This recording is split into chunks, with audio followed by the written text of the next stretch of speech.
Episode 1. Venezuela confirms what I've warned about for years. An insight by Robert Kiyosaki.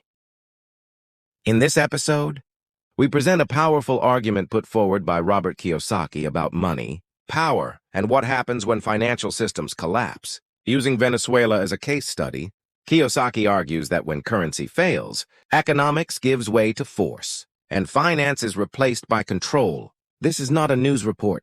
This is an interpretation of global events through the lens of monetary history, debt, and geopolitics. Whether you agree or disagree, the ideas raise important questions about fiat money, debt, energy, and who really holds power when trust in money disappears. Let's begin. People say, Robert, you predicted Venezuela. No, I didn't. I predicted what happens when money dies. For decades, I've said the same thing in my books, interviews, and speeches. When governments destroy their currency, force replaces finance. That's exactly what we're watching now. On January 3, 2026, the United States captured Venezuela's sitting president and imposed a full oil blockade. Not because of ideology, not because of democracy, because the system broke. This is the end stage I've been warning about. What I've been saying for years. This isn't a prophecy, it's history. Fiat money always fails. Debt always grows faster than income. And when trust collapses, governments choose power over promises. Venezuela followed the script perfectly. They printed money to survive. For a moment, it worked. Then inflation exploded. Savings were destroyed. The capital fled. Talent escaped. And eventually, the country lost control of the only thing keeping it alive: oil. Once a nation loses control of its primary cash flow asset, the problem is no longer economic. It becomes geopolitical, and geopolitics doesn't negotiate. Here's the part most people are missing. This wasn't just about Venezuela, and it definitely wasn't just about politics. For years, China had quietly become the primary buyer and financial backstop for sanctioned oil. From both Iran and Venezuela, China didn't need to own the oil fields.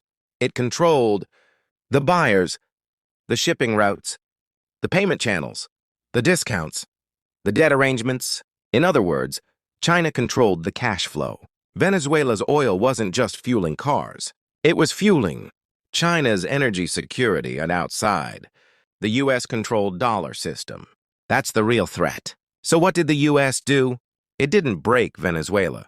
It broke China's access. By blockading Venezuelan oil, the U.S. didn't just remove a president. It cut off barrels. It disrupted supply chains. It reclaimed leverage over energy flows. This wasn't a military move. It was a system move. Oil is not just energy. Oil is currency. Oil is leverage. Oil is power. Why this is not just Venezuela? People always say that can't happen here. That's what people said in Argentina, Turkey, Lebanon, Venezuela. The lesson isn't geography. The lesson is about incentives. When debt is unpayable, when inflation won't fall, when trust evaporates, leaders don't choose transparency. They choose control. Money systems don't collapse politely. They collapse strategically. Why I own real assets? This is why I've said for years. Don't trust paper. Don't trust promises. Don't trust politicians to protect your purchasing power. Gold doesn't need permission. Silver doesn't need confidence. Real estate doesn't vanish when currencies fail. Businesses with real cash flow survive resets. This isn't fear. It's preparation. I didn't predict Venezuela. I predicted that when money stops working, the rules change. They always do. You've just heard Robert Kiyosaki's perspective on Venezuela, monetary collapse, and the shift from finance to force when money stops working. This insight comes from Robert Kiyosaki, and we gratefully give full credit to his official Facebook page. Robert T. Kiyosaki is an American entrepreneur, investor, and author, best known for Rich Dad, Poor Dad, a global best-selling book on personal finance.